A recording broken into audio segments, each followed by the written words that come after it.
Gently close your eyes.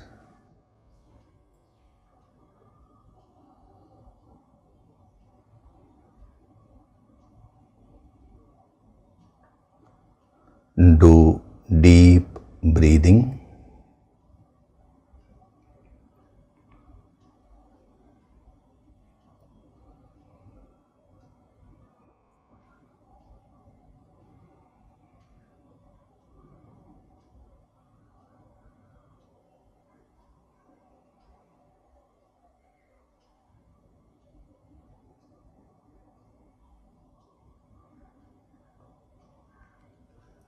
We'll chant Om once together. Synchronize the chanting of Om with your exhalation. Breathe in.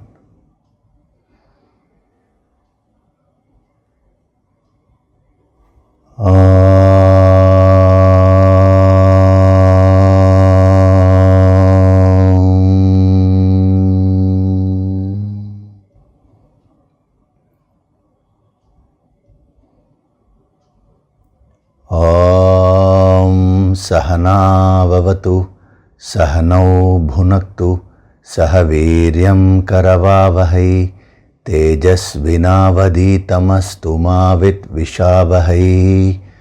Om Shanti, Shanti, Shanti.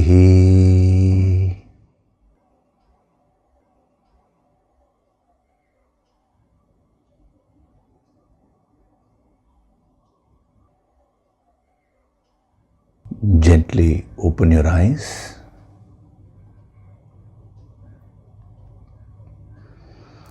We'll chant from verses 66 to 70 of chapter 2.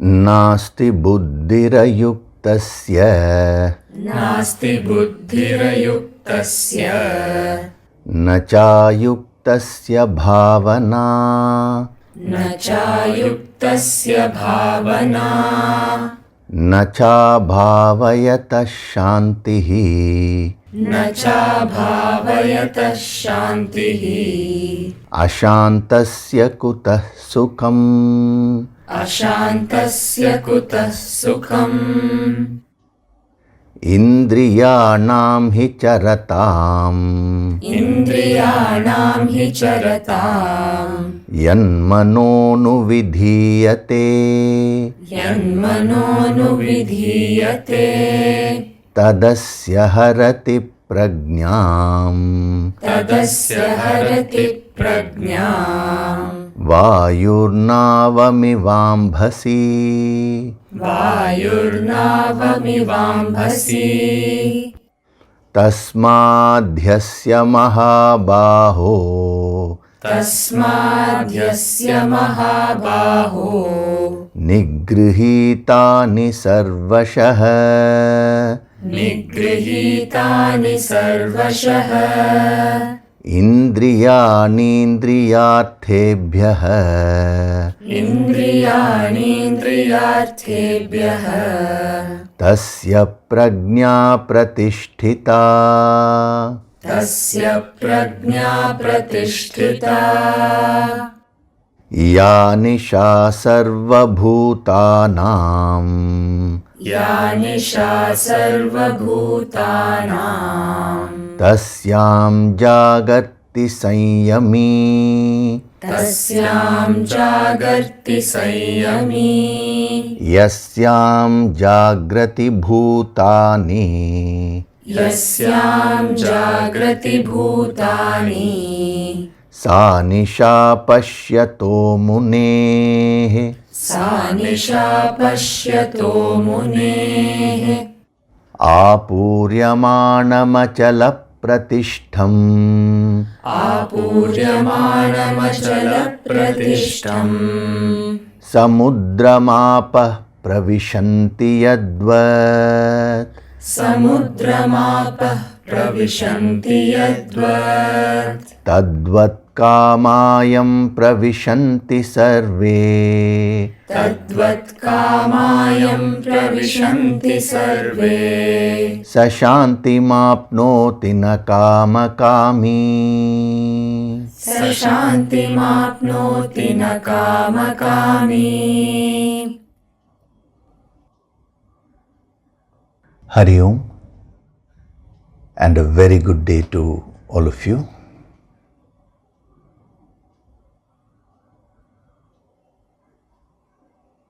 So we are in verse number 66,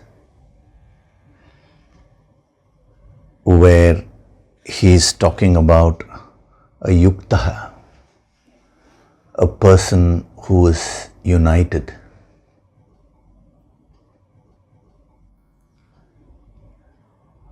Now, generally,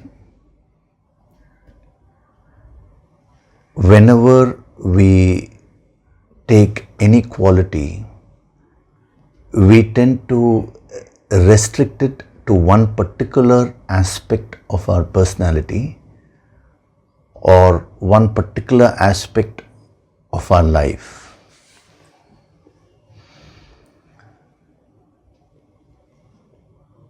For example,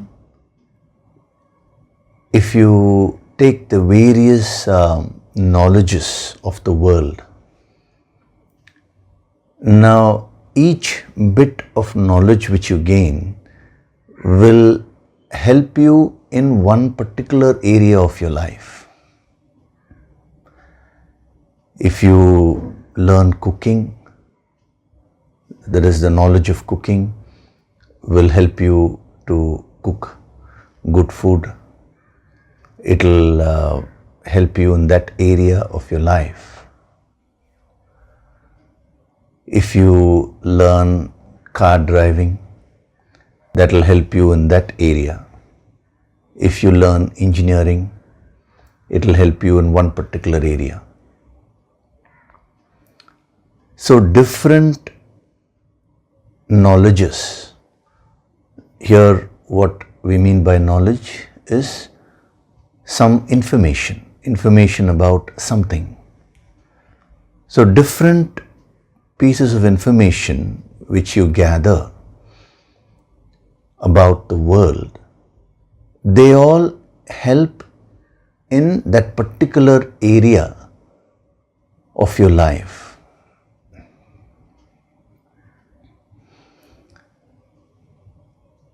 Now, when it comes to spirituality, that is the ancient wisdom, it is dealing with your entire life. This is something which you need to understand. Now, how can one knowledge deal with everything in life?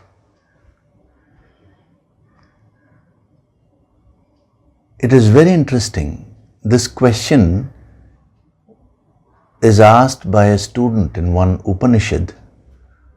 The student approaches the master and then poses this question. He asks him, what is that if we know, we will know everything else? We will know everything. What is that one thing which if we know, we'll know everything? That's how the very Upanishad starts, that particular Upanishad.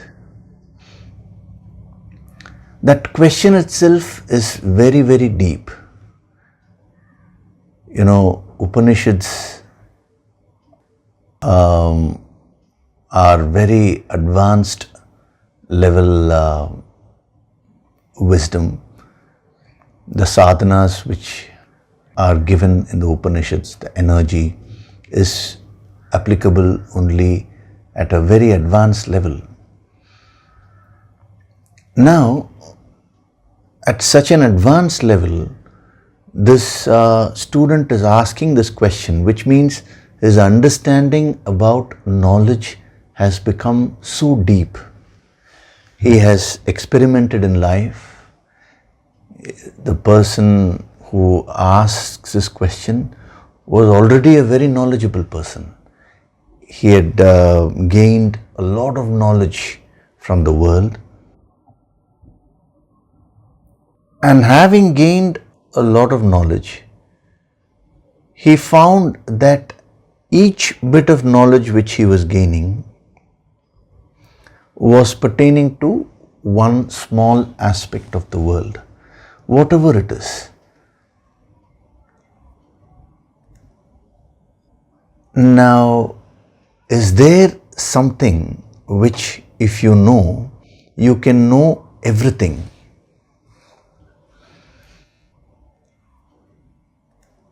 See, to a lay person, this very question will sound very absurd. How can you know one thing based on which you can know everything, That is where you need to think a little more deeply. Any knowledge which you gain from the world is external. It is dealing with some aspect of the world. That is why it is called finite.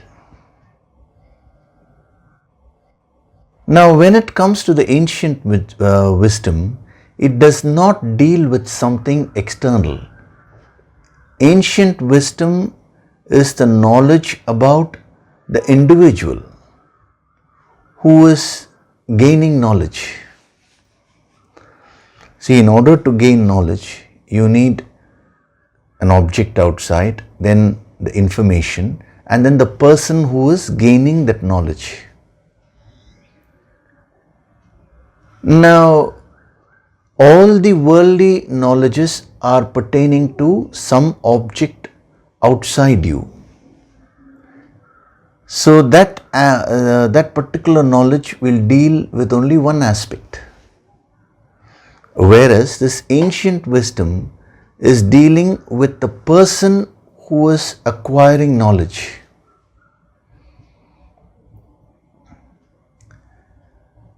So if you gain this knowledge, it will no longer be mere information, because information is always about something outside you.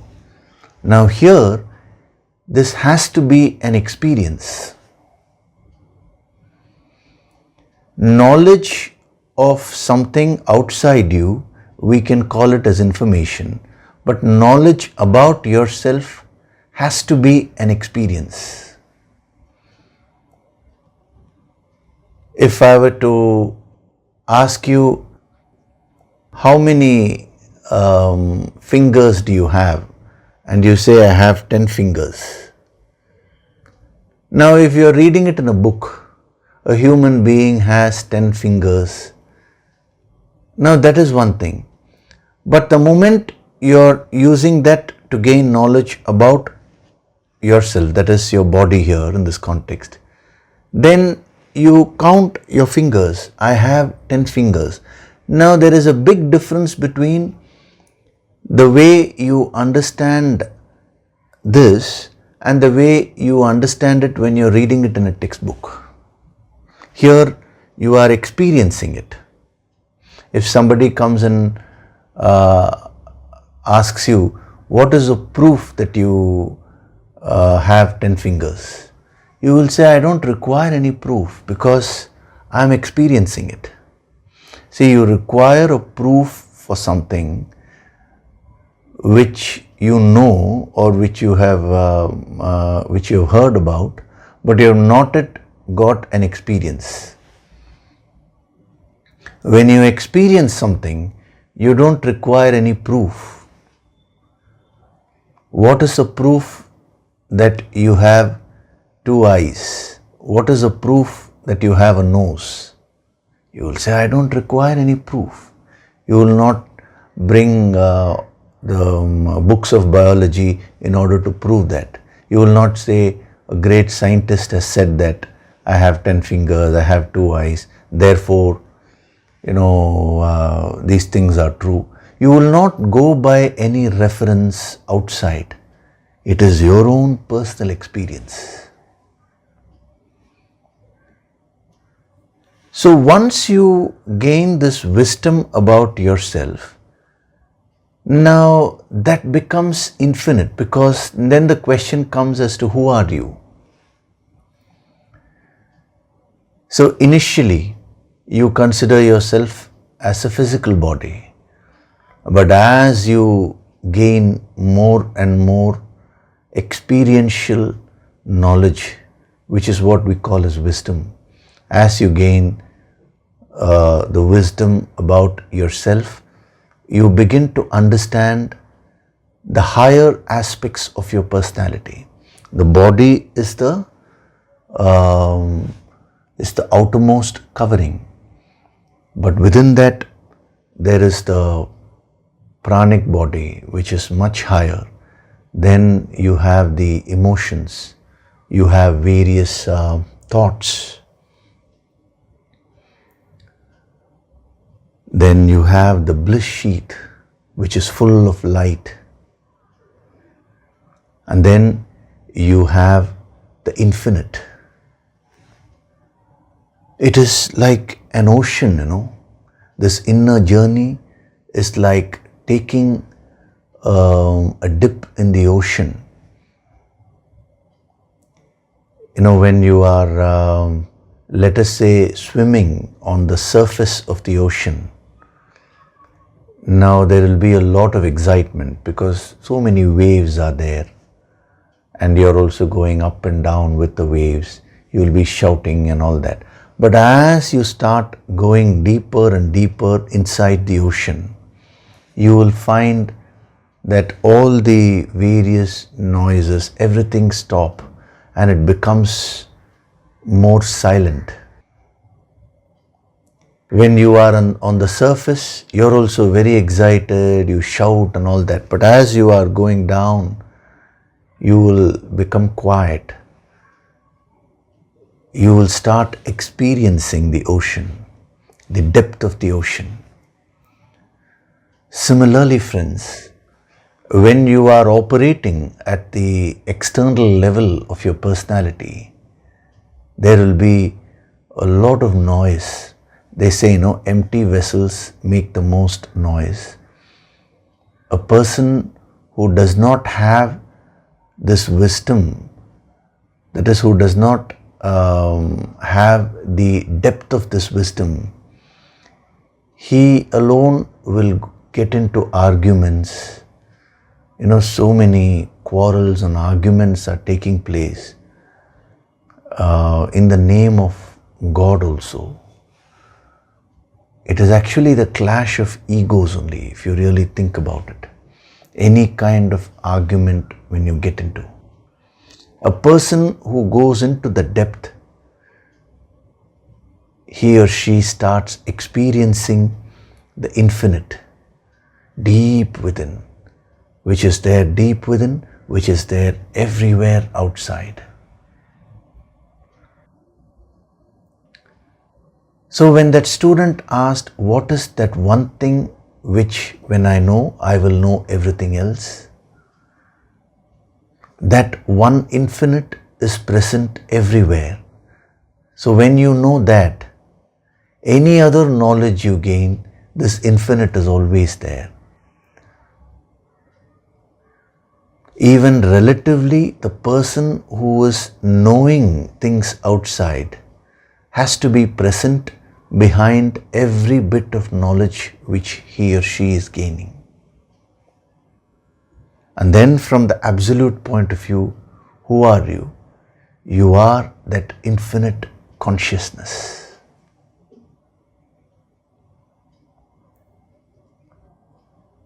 So all the debates, wanting to prove that you are right, wanting to prove that what you know alone is right, all these things stem from superficiality.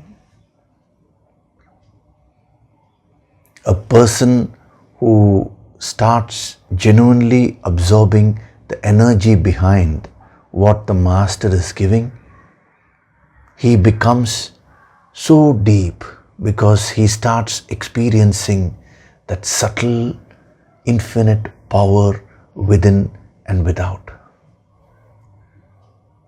And as you start experiencing that infinite being, you don't require any special puja, special worship, special ritual.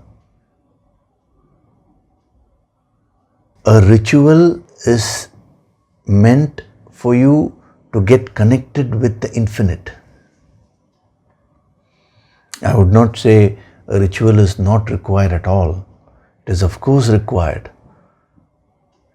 But as you start truly feeling the presence of God, the presence of that infinite, then you don't require any special ritual, because everything which you do will become a worship. Everything which you do will become a ritual. You know, when we go to the 4th chapter, we'll be seeing that the concept of yajna. Yajna means, you know, they have a havan kund and they light the fire and they perform the elaborate ritual and worship. But in the 4th chapter, he gives the yogic sadhana of yajna, which is converting every little aspect of your life into worship. If you have to practice that, you need to become a yukta, one who is united with that infinite. You don't need to go in search of God anywhere. You know, it is said in the scriptures that when you do sadhana in a temple, in a place of worship, it is very auspicious. Now, that has to be understood properly. Of all the temples which you have, of all the places of worship, which is the best temple? Which is the highest temple? Any place of worship you may show, but that is nothing when compared to God-made temple of this physical body. All other places of worship are made by humans only. But this body is created by God. This is the most superior temple which you have. So when it is said in the scriptures, when the Siddhas said you should do your sadhana in a temple, in a place of worship, they didn't mean to say you need to go in search of a place of worship outside. What they meant was, you need to change your perception. You need to recognize this body as a temple. And inside this temple resides that infinite God. You can call that infinite in any name, by any name you want. Some people call that infinite as Narayana. Some people call that infinite as Shiva. Some people as Muruga. Some people as Ganesha. Some people they say it is sound. Some people they say it is light. Some people they say it is vibrations. Some people they say no. It is a state of nothingness. Some people say it is a Father in heaven. Whatever name you call it by, it does not matter. All those names are only names. But what are they referring to? They are referring to that infinite power which is there within you. This is the temple. So when you do your sadhana, you should do it with this bhavana every day when you're doing your Yoga Sankirtan sadhana. Now, when you sit for your sadhana, first you should settle down and recognize that this body is a temple. When you close your eyes, just feel that yes, now I'm settled, I'm sitting in the highest place of worship, this God-made temple. In the ancient wisdom, they don't denounce the body. See, that is another wrong concept which people have.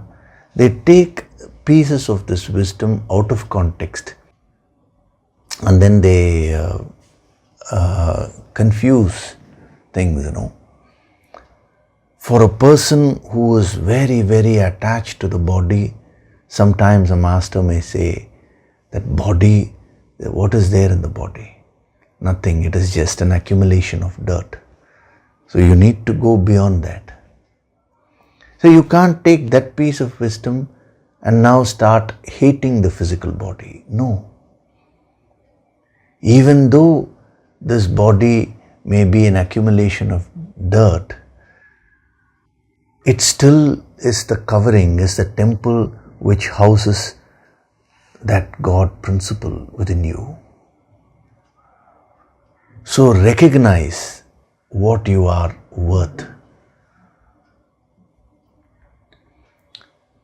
And once you get into this perception, wherever you go, you are always in a temple only. Yuktaha, at the spiritual level, I told you it means getting connected with the infinite. I am giving you more subtle tips how to get connected with the infinite. Once you see this as the place of worship and that infinite is residing within you, everything which you do becomes divine thereafter. Why? Because you are operating from the temple only. When you talk, it is an expression of the infinite. When you see, it is an expression of the infinite. When you eat, it is an expression of the infinite. Every action, every perception, every feeling, every thought, all these become expressions of the divine. They all become divine expressions.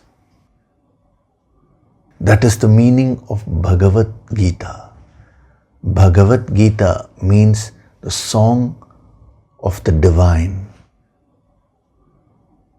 Gita means song. Bhagavat means the divine song. Your entire life should become a divine song, means a divine expression.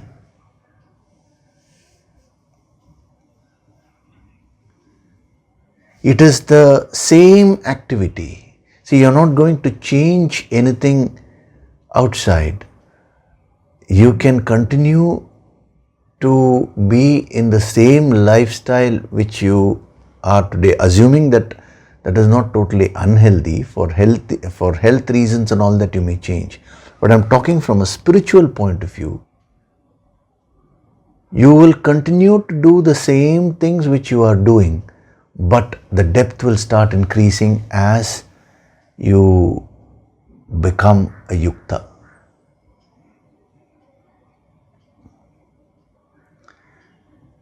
Because Arjuna, in verse number 54, I think, he asked this question, who is a sthita prajna? Who is a person who is perfect?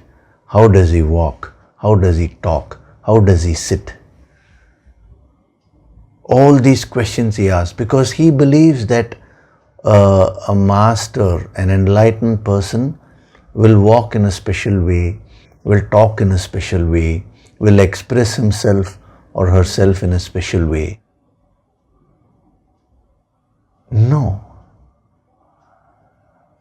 An enlightened person will be the same outside, but internally he will be established in that infinite.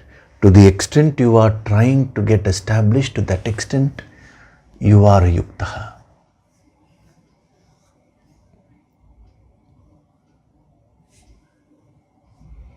There are no special things which a spiritual person does, which a yogi does. He does everything in a special way.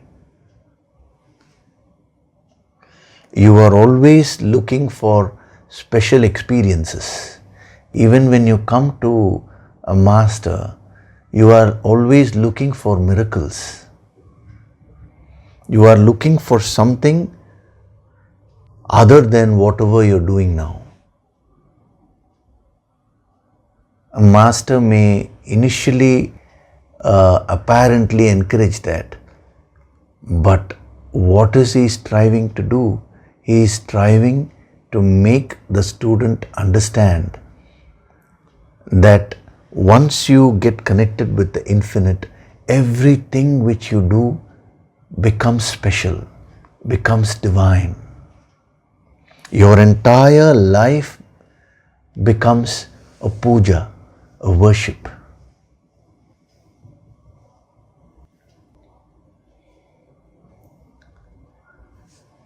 It is just that connection. That connection gives the spark, the spiritual spark. You know, when you take an electrical gadget, like you have the light, you have the filament, you have the bulb, the glass is there, then you have the filament, whatever, the parts of the various parts of the bulb, you know, everything is in perfect order, and then the wire is there, the switch is there, all that may be there, but there is no light. Why? Because there is no connection with electricity. And the moment the connection is given, it starts glowing. Similarly, you are doing various things in life, but that divine spark is missing. That tejas is missing. The moment you start putting in efforts to become a yukta, you will start glowing spiritually. It is called tejas shakti.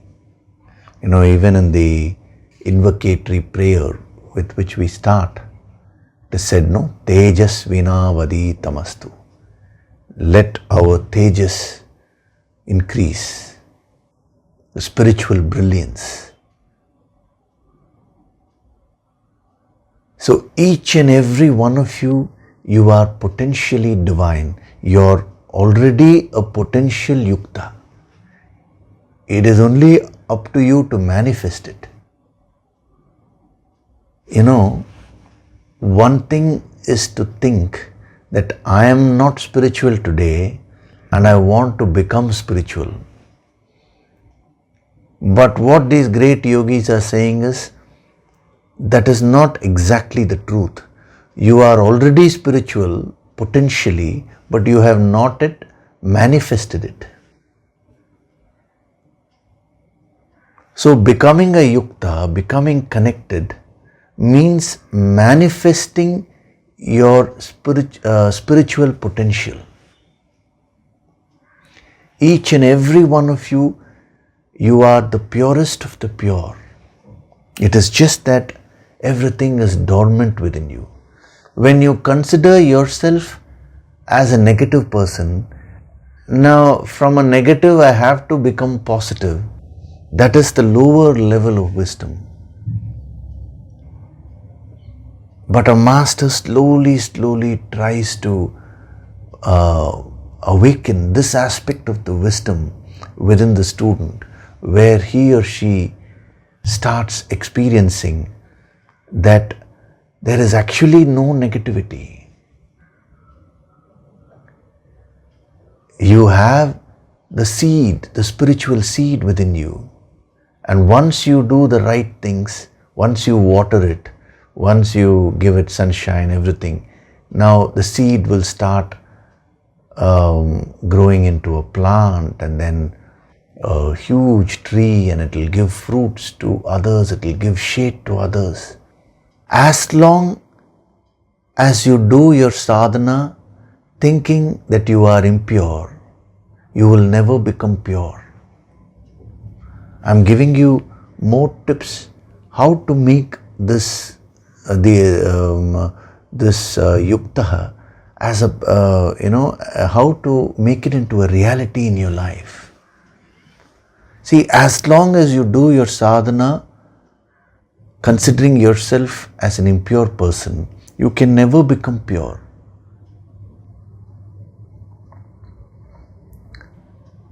When you do your sadhana with this understanding that you are already pure within you potentially, but you have to manifest that. You are already divine. You are already having that God principle within you. It's very, very difficult to penetrate into your minds and put this wisdom, because the belief which you are carrying that you are impure, you are not divine, is not coming from what you have gathered in one day. It is coming from what you have gathered for an entire lifetime, and not just one life. Thousands and thousands of births you have been living. You are continuously reincarnating, the soul, your soul. And in all the past lives and in this present life, you have only deepened this belief that you are impure, you are divine, and God is someone who is outside you, and you have to seek God outside. But when you come in contact with the Master, now he slowly dispels these misconceptions. He gives you that wisdom with which all these ignorant concepts get burnt away. And then you begin to realize that supreme light you are.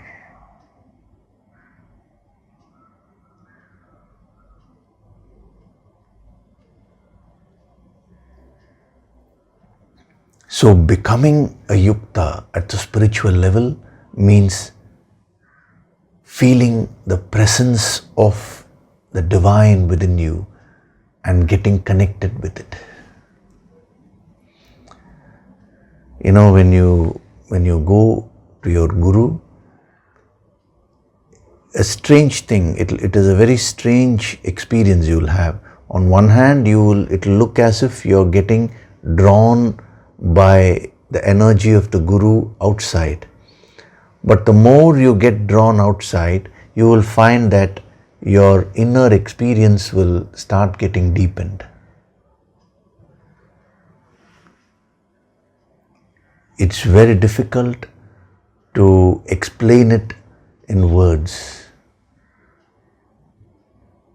See, any other experience which you get in the world, when you get drawn by something outside, now you will move away from your inner experience, you will move away from your consciousness.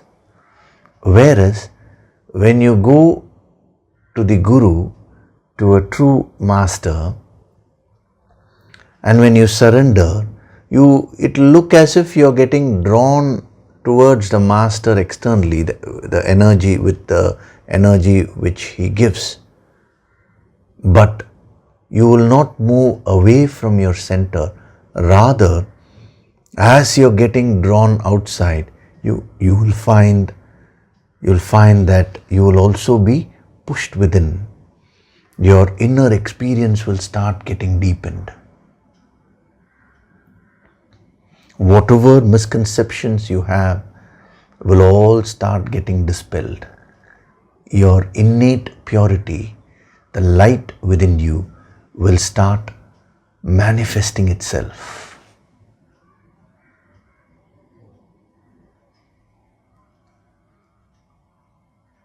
That is what is being a yukta.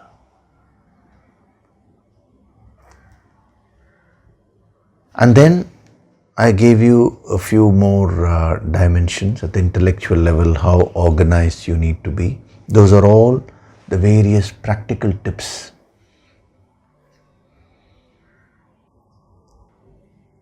I'm sure you would have already started practicing those things.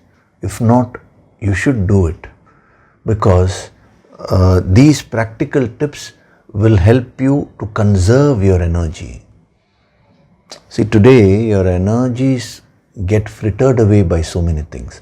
All these practical tips which are being given will help you to conserve your energy, so that will become very, very conducive for you to get connected with the infinite. So, the arrangement of thoughts, how do you practice it externally? By doing everything in an organized way. And then at the mental level, we saw a couple of things. Anything which you do it with that focus. Because every little action which you do is a worship. So it becomes the most important action. See, right now, the speaker is talking to you. For the speaker, this should be the most important activity of his life. When I say this should be, I'm saying from the standpoint, of the ancient wisdom. Similarly, you are listening to this. Now, this is the most important activity.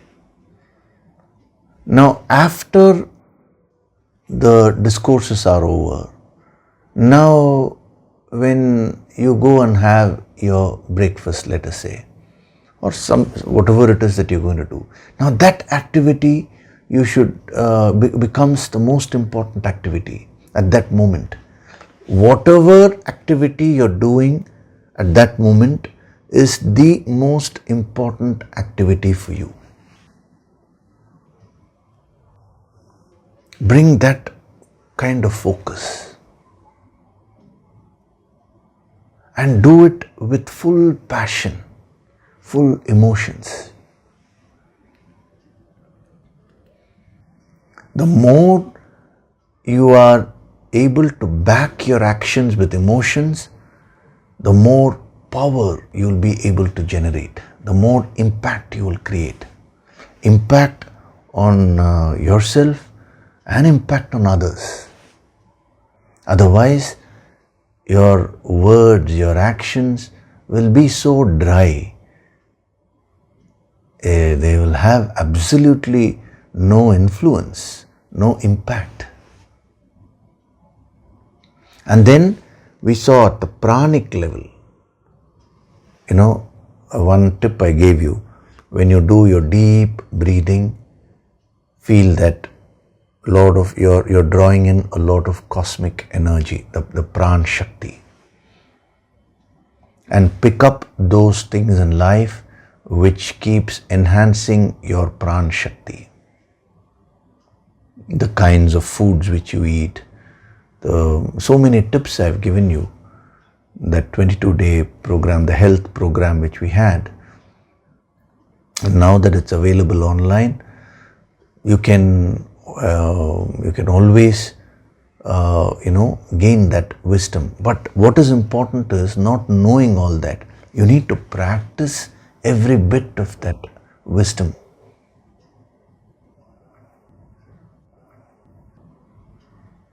So these are the various dimensions which we have seen.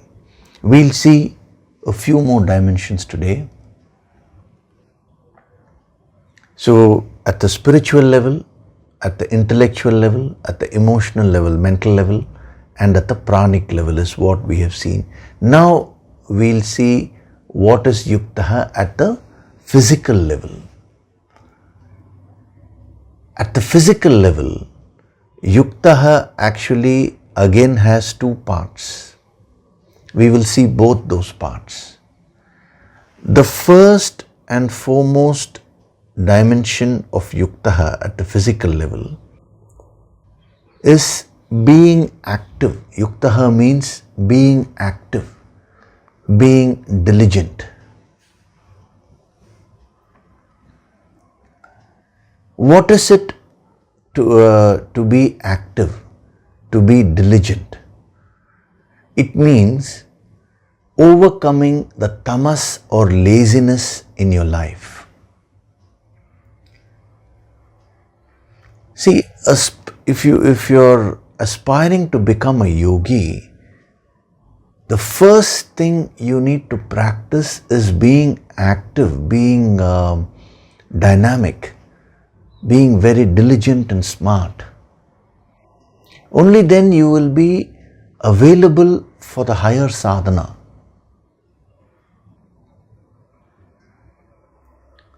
See, most people think that a yogi is an inactive person because when they meet masters, a master always has a very calming influence, He is always in meditation, he is giving healing, and even when he talks, there is a sense of calmness about him, everything which he does. So they think that he is not active. That is not true. He is so calm and composed that he makes all the actions look as if there are no actions. See, when you do a particular activity with a lot of stress, then you can feel the presence of that action. But when you do the same activity in an effortless way, in a relaxed way, it will be as if the person is not acting, but maximum actions will be going on. In one of the later chapters, when he defines who is a sattvic actor, who is a rajasic actor, who is a tamasic actor, when it comes to sattvic actor, he says he performs all the actions effortlessly. Effortlessly means not that he does not put any effort. He is so relaxed, but at the same time, he is very, very active that all his actions look as if he is not performing anything. Like even if you take the example of Lord Krishna in the Mahabharata war, he was a charioteer of Arjuna, and to be the charioteer is the most dangerous work you can do, because all the arrows and weapons hurled by the opponents will have to pass the charioteer, and then only it will go to the person who is fighting. So Krishna took up that work. But in the Mahabharata war, it is said that the person who was always smiling, who was extremely relaxed, was Lord Krishna. It is said, that Krishna never participated in the war actively. Actually, he gives a choice. He gives his entire army to Duryodhana, and he says on the other side, I'll be here, but I'll not wield any weapons, I'll not fight. So Duryodhana thinks that, an inactive Krishna is of no use. His army is more powerful. But it is not that Krishna was inactive. His very presence that had a calming influence over others. Does the sun put any effort to be bright? Does the nightingale put any effort to sing? No. It is so effortless. The nightingale is singing, the sun is shining, but it is so smooth. You feel that no action is going on. So, never ever think the spiritual life is that of inaction. the first thing that the yogis say which you need to conquer is your laziness, is your tamas. The ancient wisdom is not meant for people who are lazy. So in the name of spirituality, if you are shirking your duties in life, then that is totally wrong. If you are truly absorbing this wisdom, you will become very active and diligent. Diligent means smart, See, there are two types of actions. One type of action is unproductive actions. No, you will become very productive. Your actions will be so powerful. You will fulfill all your duties in life. Every action which you do will create a positive impact on the people around you.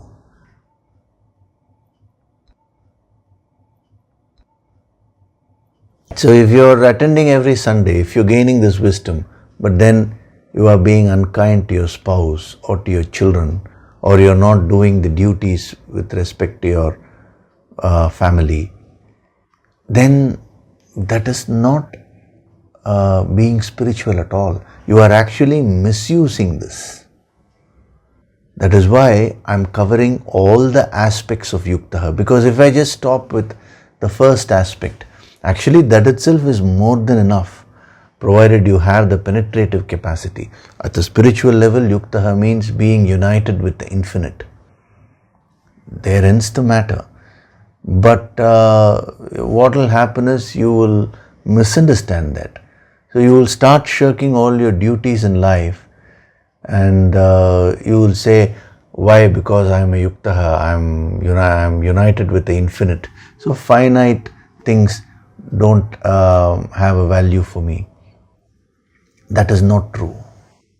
That is why if you see how this ancient wisdom is structured when it comes to the sadhana, is that they have made the physical exercises, the kriyas and the asanas, the various exercises, as an essential part of spiritual sadhana.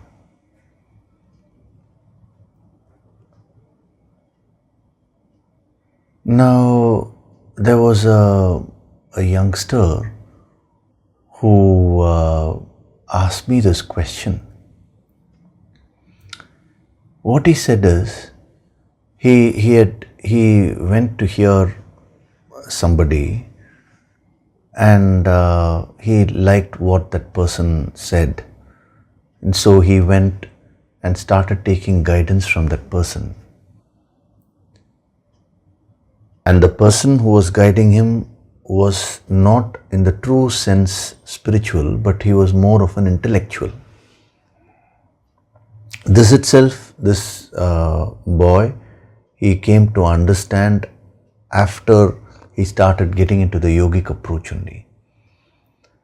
And what that person was teaching him is that everything, is all about gaining knowledge. And when somebody asked that person, what about the physical yoga? He said, spirituality is about bending your mind, not bending your body. Now, if you look at this answer, it looks very attractive. But actually, when you appreciate that answer, when you relate to that, what is that in you, within you, which is relating to that? It is the tamas within you, because you want to shirk activities. The tamas in you wants to be lazy. So when somebody comes and says spirituality is about bending your mind, not about bending your body, so you feel very happy. So this boy who was taking guidance started putting on a lot of weight. He became very obese, and constantly philosophizing wherever it was not necessary, naturally, because it became a lopsided development, only the intellectual aspect. So when he came to the yogic approach, it hit him, because beyond a point that was not helping him, it cannot help a person. This ancient wisdom is about bringing balance in your life, not a lopsided development of any one particular aspect of your personality. So it is not enough if you say, I am doing yoga sankirtan every day. Every day, at least for a minimum period of half an hour, you should do your kriyas. You should at least some walking, some form of exercises you should do. It will help in balancing the energies.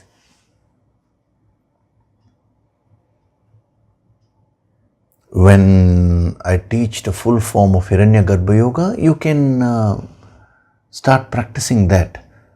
But don't give it as an excuse. When Yogishri will teach Hiranyagarbha Yoga, then I will practice. See, that is also the tamas only talking, If nothing else, go for a brisk walk. It is very much essential. So, this dimension of being active or diligent, what are you diligent about? What are you alert? Diligent means being alert. What are you alert about? You're alert about the tamas or laziness which is waiting to engulf you. A small hole, if it finds, it will enter. One day if it rains, you will say, oh, today is raining, so I will not go for a walk.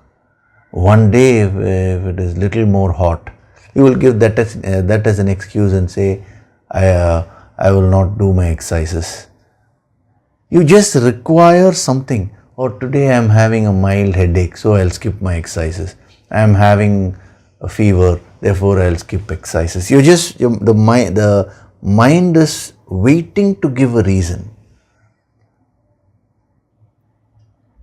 Don't fall a prey to that. See, every time you exercise your willpower and you practice this aspect of the sadhana, that is being diligent, the effort which you make to overcome tamas, every time you do that, that increases your capacity, that increases the power within you. It makes you a yukta.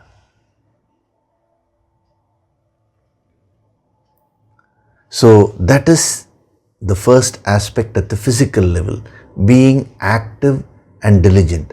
It is not about how many actions you are doing or whether you are doing exercises and all that. It is about your tendency to be diligent, always aware and not allowing the laziness to get into your system. See, they say that when you give up something for one day, I'm talking of a good habit which you're trying to build, when you stop it for one day, it is slightly difficult to get back. But if you stop it for 2 days continuously, they say the cumulative effect makes it much more difficult for you to get back. Like one day you skip yoga sankirtan, next day you can again come back. 2 days if you skip, now they say that 2 will quickly become 1 week. One day you don't do your exercises, now that will most probably get to the second day also. At least there, if you have some chance, because the tamas has not yet got established. But if you don't do anything about it on the second day, they say from 2 days it will quickly go to 3, 4, 5, 6. Before you know, several weeks would have gone by and you would have moved away from your discipline. So this is a small sadhana tip I am giving you. Even if you are having fever or cold or whatever it is, do something which you can. When you're having fever, you can at least sit and do some deep breathing for 10 minutes. It will actually refresh you. Oh, I'm having knee pain, therefore I'm avoiding exercises. What about the other parts? You can do your neck exercises, you can do your shoulder exercises in a comfortably seated position. So it is about the tendency, it is about the not allowing the tendency of laziness to overpower you. I'm not talking of mechanically doing your exercises, no. It is not allowing the laziness to get into your system. That is the meaning of diligence, being active. This is number one. Number two, number two means this is the sixth aspect of the different dimensions of yuktaha. Yuktaha also means being very skillful. Now, not only does it mean being skillful, it also means being experienced. It is a beautiful dimension which is being given at the physical level. What is meant by being skillful? See, each one of you will have your different talents. Not everybody will have the same talent. Each one is made differently. You will have a talent in engineering, another person in medicine, third person in arts. One person may be able to draw very well. One person may be able to sing very well. So whatever it is, you have various talents. Now, you should put in that effort to develop that talent and become skillful in that area. See, most people, they don't understand the difference between having a talent for something and becoming skillful in that. Just because you have a talent in something, that does not mean you will become successful in that field. It is only when you improve and become highly skillful, success will come to you in that field. So I told you this ancient wisdom is all about achieving external success and also internal peace. So this aspect at the physical level, it actually helps you achieve success externally. See, a person may sing very well, but what I find is, today a person may have a talent for singing, but without putting in the required training, required effort to develop that skill, they just start, they make attempts to, create albums and release it. Nowadays you have the social platforms, you have YouTubes and various other platforms. But among all those people, you find a person who is skillful in that art of singing.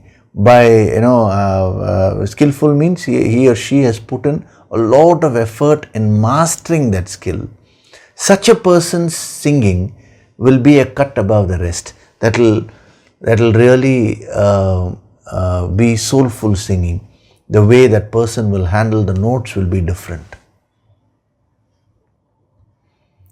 Especially today's youngsters should make a note of it. A mother was telling me that her little son, he asked this question, and she was unable to answer this. That is, she put him in football, just for an exhaustion of energy. And he went very enthusiastically for about a few weeks. And then after that he said, I'm not interested in football.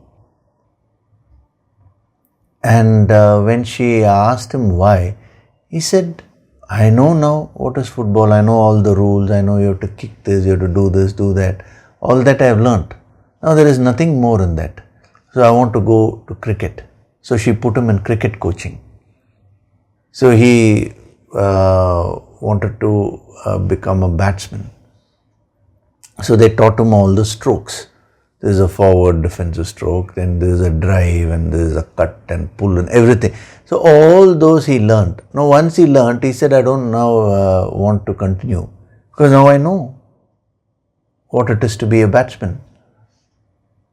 So the mother asked me, now what to tell him, how to explain this to him.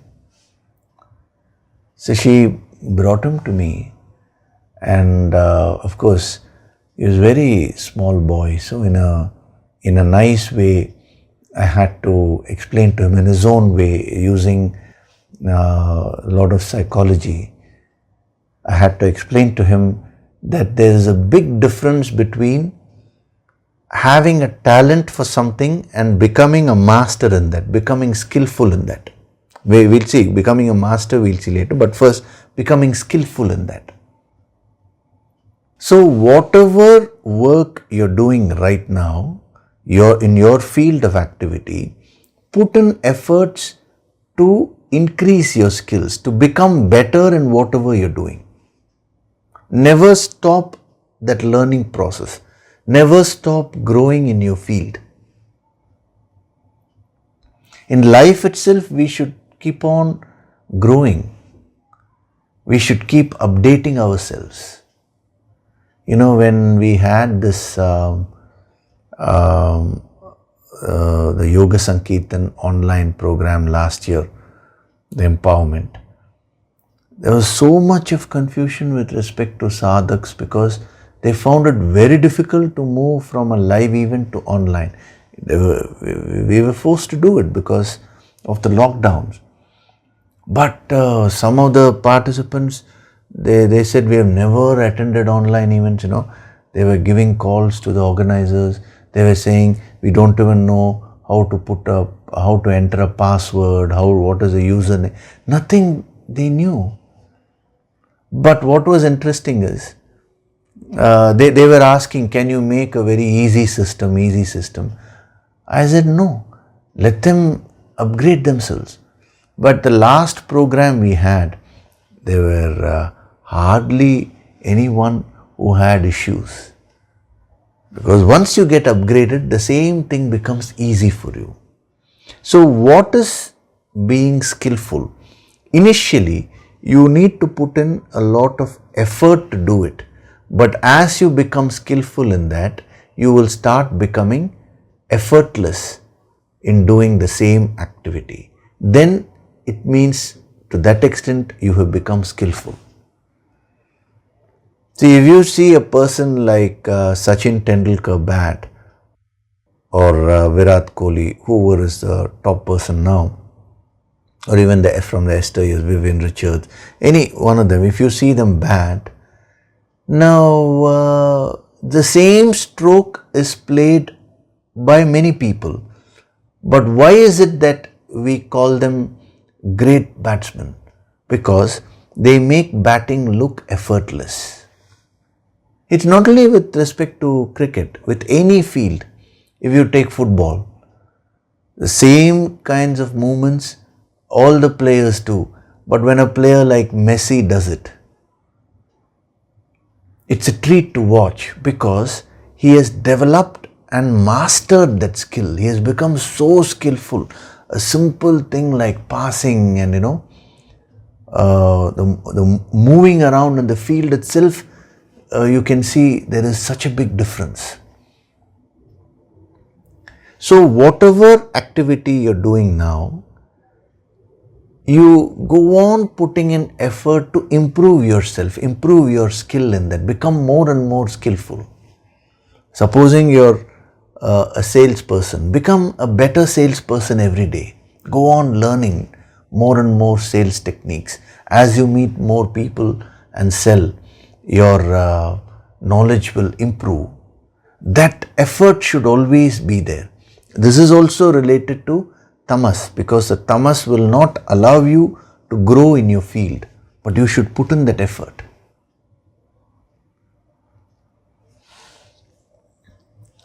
Now, to what extent should you put in effort? He says that is where the other meaning comes. It is not only being skillful but experienced. See, as you put in efforts to increase your skills, to improve your skills, what will happen is that you will start gaining more experience in your field. And the more experienced you are, the more matured you will be. See, the same Sachin Tendulkar, when he was 14, he had a raw talent. But then when he started putting in effort, more and more effort he put, he became more and more skillful. But then after 5 years, the way he was batting was phenomenal. What was the difference? He had become more experienced. His ability to face situations improved tremendously. So same thing in your field also. First is you should choose a field where you have a talent. You should not be in a field where you have no talent. Then you're going against your grain. You'll have to put in a lot of effort. And then it's not enough if you have talent. You should go on improving your skills and become very, very skillful. As you become more and more skillful and you keep practicing, what will happen is you will gain the wealth of experience. You will become very seasoned.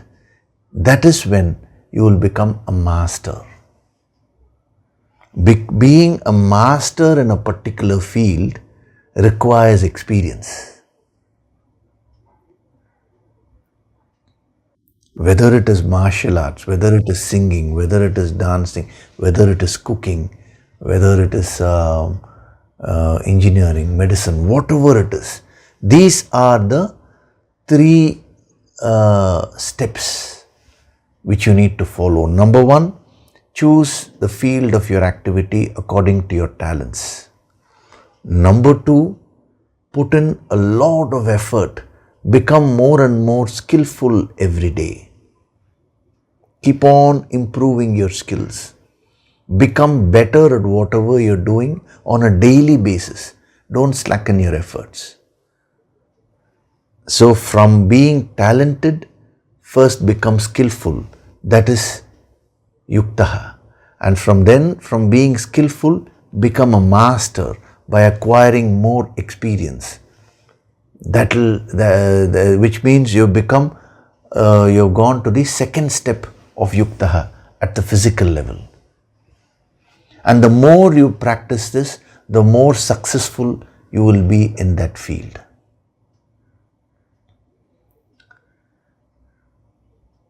Education is a lifelong process. Most people think that once they finish their university, then that's it, education is over. No, it is a lifelong practice. You take any successful person, they would have unconsciously gone through these stages. First, they would have been talented in that field. Then, day by day, they would have become more skillful. And then, they would have become a master by becoming experienced. You know, what one experience can teach you, any amount of theory you may, theoretical knowledge you may gain, that experience, all this theory cannot equal that wealth of wisdom which that one experience can give you. So what is it that prevents you from doing this? That is, when it comes to active and diligent, it is straightaway tamas. Now when it comes to moving from talent to skill and from skill to experience, what is it that prevents you from doing it? It is your own ego, unwillingness to learn. Little bit of talent you have, immediately you think you're a master. This is very, very important, because when you apply this principle in spirituality, you will actually grow. You will become a yogi only if you have this quality of learning. The great Siddha, the great avatar, Dattatreya, he gave the sadhana. He said, be a nitya shishya, means be an eternal student.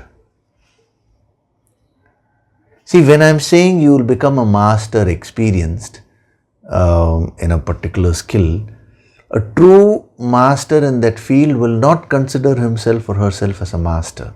They will continue to learn only. From a worldly perspective, from others' point of view, we are saying that person has become a master. If you go to a true spiritual master, he'll be like a child only, always learning, always growing. That is what Bhagavan Dattatreya is telling us. It's a very powerful sadhana. Be a nitya shishya, be an eternal student.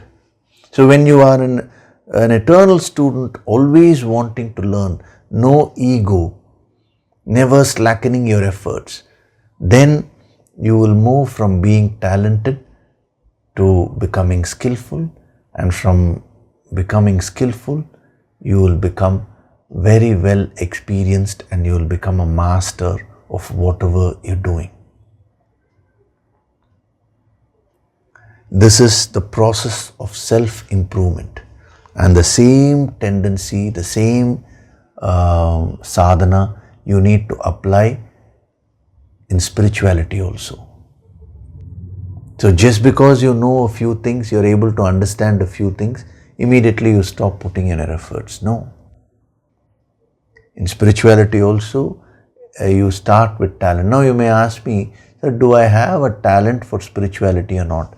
That is why I told you, there is a difference between spirituality and the worldly knowledges. When it comes to spirituality, everyone has that potential, because you are the infinite. They say being a human being alone is a qualification in order to evolve spiritually. No caste, no creed, no religion, nothing. All these things do not matter. Are you a human being? If you are a human being, then you have that spiritual potential. You have that spiritual talent. You have the potential or talent to become enlightened. But then what do you need to do? You have to become skillful. And you have to do your sadhana diligently every day, till you gain all the spiritual experiences. You will start becoming a master, and finally you will gain the ultimate experience of enlightenment. So first start practicing this at the physical level. So being a yuktaha is such a powerful way of life, Spirituality, as I told you, is not about wearing a particular dress or performing a particular ritual or a puja, because all these things are different in different cultures. Spirituality is in being a yuktaha. Wherever you are, whatever you're doing, you can practice these principles. And when you practice these principles, you will find that your whole personality will get transformed.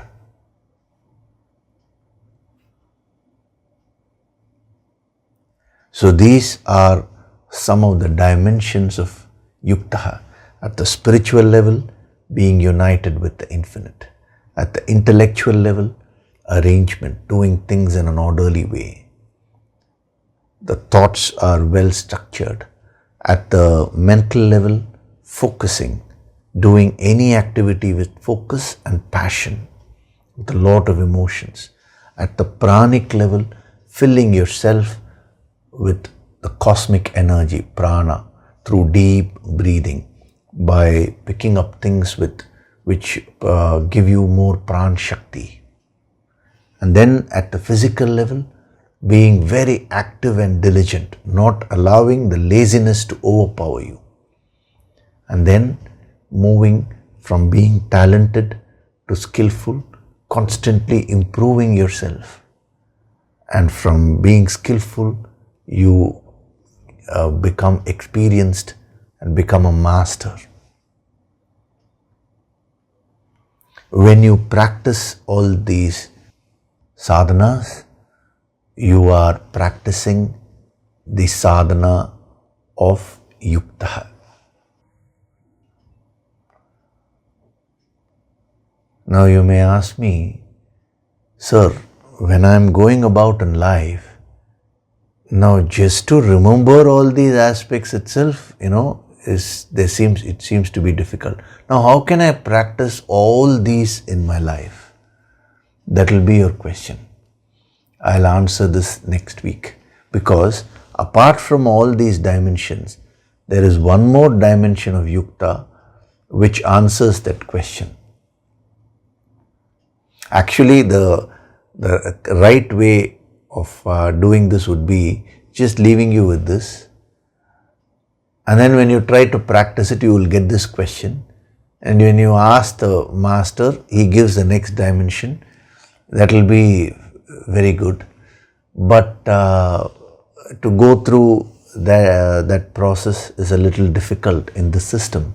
So that is why I'll be giving you the dimension which answers that question. How to practice all these aspects in your life? Is it possible? Definitely possible. A small tip, we'll see that next week. Okay, so now we'll have meditation. So the various dimensions of yukta first I've given at all the levels. So today what we'll do is I'll take you very deep within. With the breathing, I'll give you instructions to feel the pran shakti entering you. As the instructions are being given, you will actually experience the pranic flow. And then once you go deep into the dhyana, we will use the nididhyasana principles and install all these aspects of yukta at different levels of your personality. And once these things are installed, then it will be easy for you to practice. Okay? So sit in a comfortable position, but keep your spine straight. Gently close your eyes.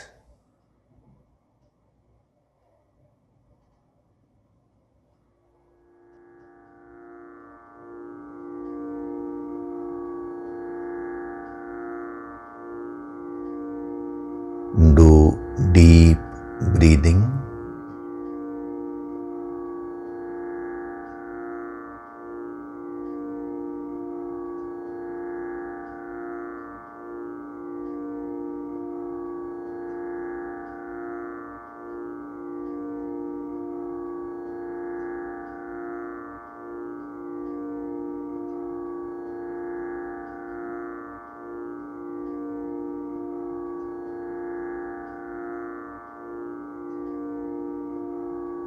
Breathe in a very, very relaxed way.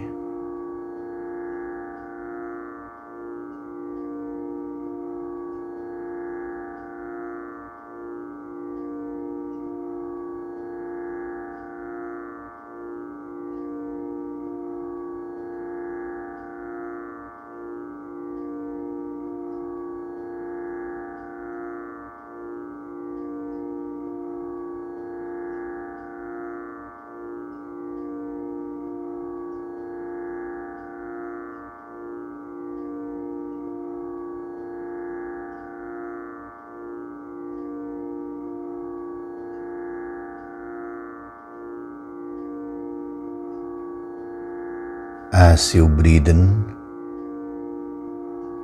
feel that you are drawing in the Pran Shakti, the cosmic life force energy.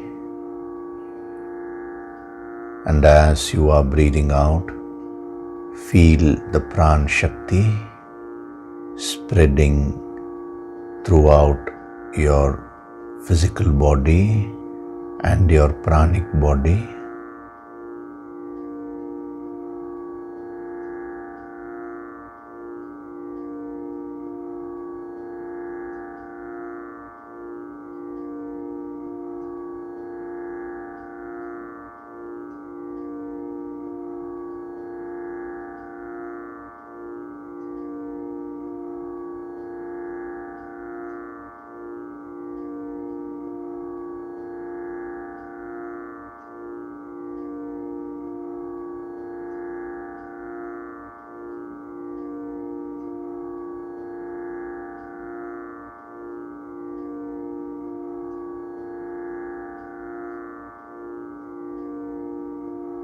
With every breath,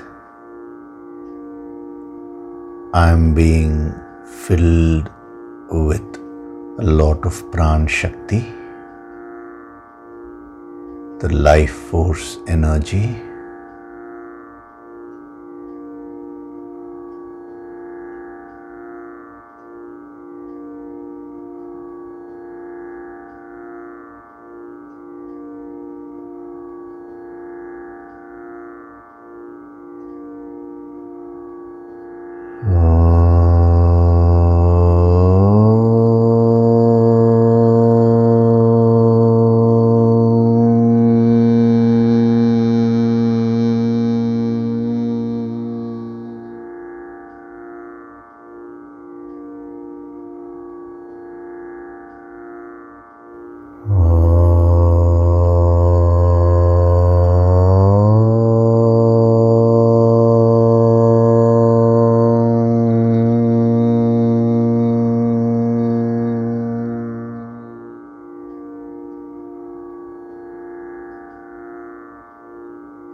I am going deeper and deeper into myself.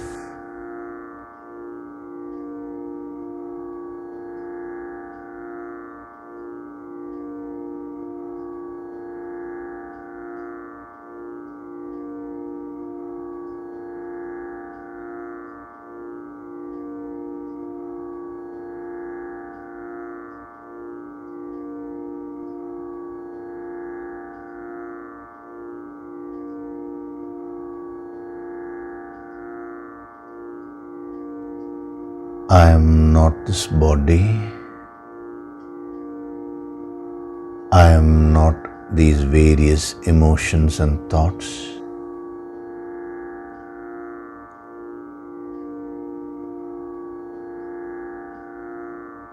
I am that Supreme Self, that infinite power.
I choose to be a yuktaha,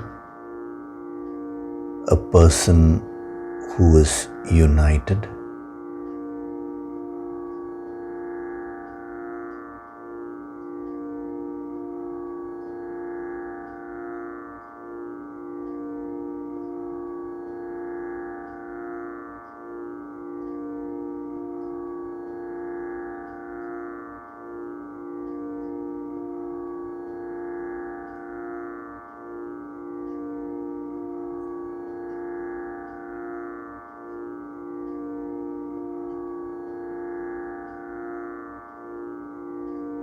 I choose to arrange all my thoughts in a structured way.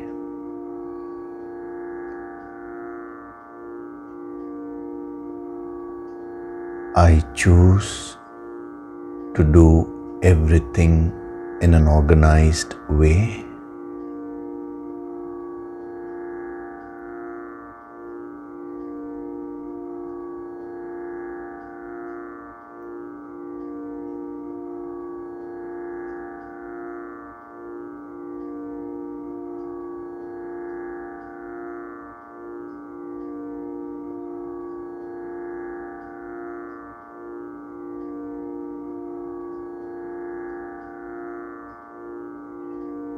I choose to do each and every action with a lot of focus and emotions.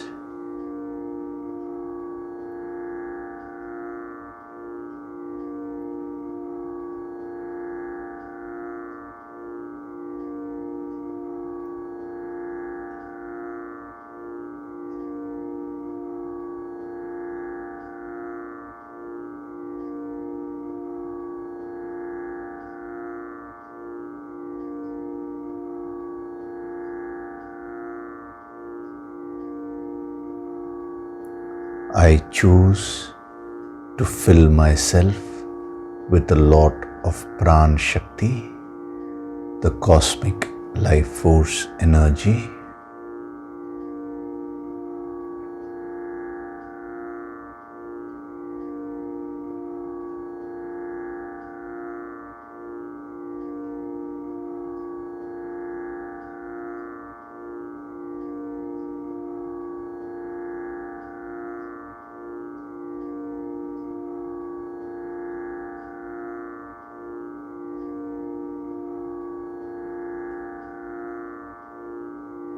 I choose to be active and diligent, dynamic,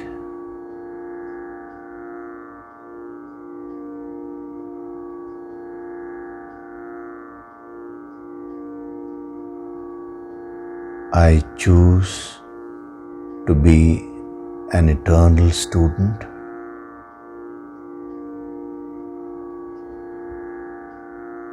To move from being talented to becoming skillful by improving myself every day till I become experienced and seasoned.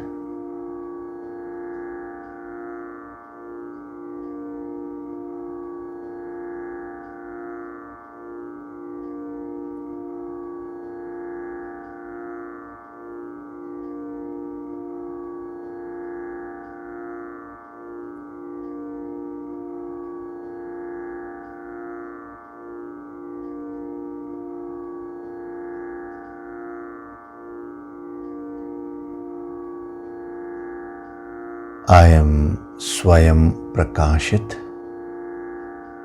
self-illuminating.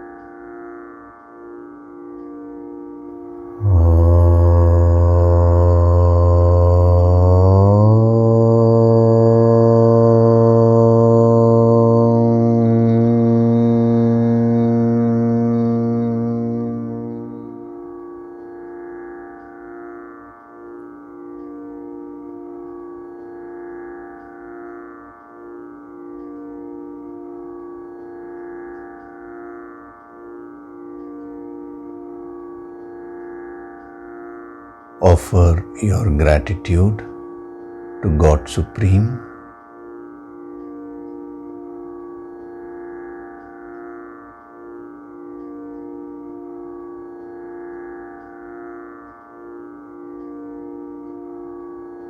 Offer your gratitude to your Guru and all the holy masters.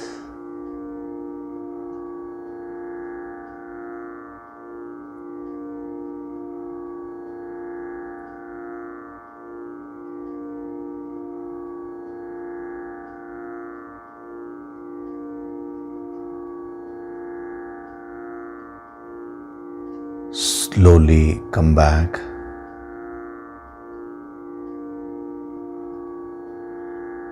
Wriggle your fingers, your toes. Rub your palms together to create a warmth. Cup your eyes with your palms.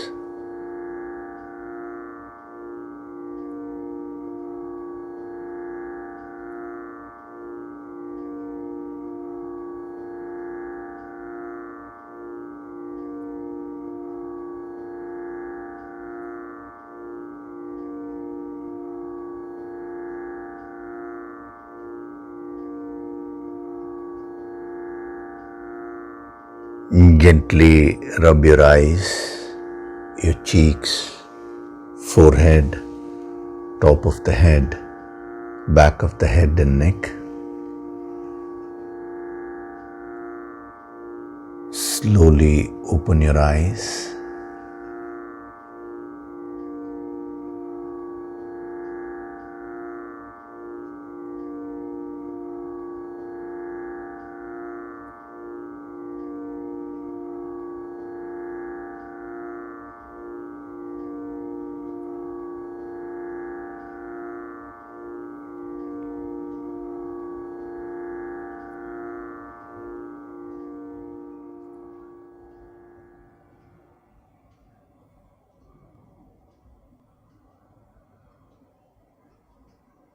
Welcome back.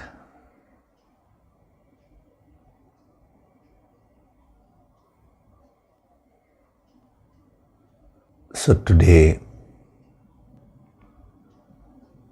I have installed the energy behind these dimensions of Yukta in the deeper layers of your mind. Now when you reflect on these ideas and when you start practicing them, you will find a lot of difference. That is the advantage of being associated with a master and learning this yogic approach.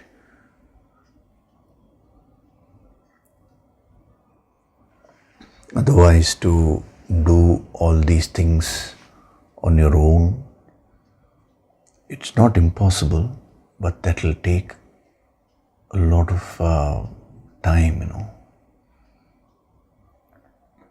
A master acts as a catalyst. He speeds up the process. Okay? One more announcement is there regarding the Yoga Sankirtan program, the 5-day empowerment program which we're going to have in April. Now I have created a small meditation material for all the registered sadhaks. You will soon be sent the link for that. Now that has been specially designed to increase your pran shakti and also open you up more to be able to receive the higher healing shakti during the course. So this particular meditation you need to do 3 times a day. Morning, noon, and then in the evening. So it's just for a few minutes only, but it will be very powerful. Don't do it more than 3 times. Through that meditation, I will also be giving a lot of healing. So this is for this will be available only for the registered sadhaks. The day you register, already the healing process has started, but now this is a further addition, just a small effort from your side, which will help me to help you. So don't become over enthusiastic and do it more than 3 times, because even though it is short, it is very, very powerful. So do it 3 times a day and do it on an empty stomach. That is, if you're doing it at noon, it should be before your lunch. Morning, it should be before your breakfast, when your stomach is empty. Similarly, if you're doing it in the evening or night, it should be before your dinner. Remember that. Okay? So keep doing this sadhana. You will become day by day more prepared. Now, in the 5 days, the very first day, I'm going to take a very special meditation. So this preparation will help you absorb that energy. And when you absorb that energy on the first day, the empowerment of the Yoga Sankirtana empowerment will become much more easy. So that is the whole idea. And as I told you, this is available only for the registered sadhaks, so kindly don't give it to anybody who is not registered, because there's a lot of energy involved in that. The Guru Shakti is the guiding force, and if that connection is not there, it can cause problems also. Because if a person, uninitiated person, or a person who is not registered, if that person is not able to handle that energy, then it will become a problem, So kindly follow the rules. Be very, very truthful, straightforward. Then you will receive maximum benefits. Okay? Thank you very much. We'll meet next week. Hari Om.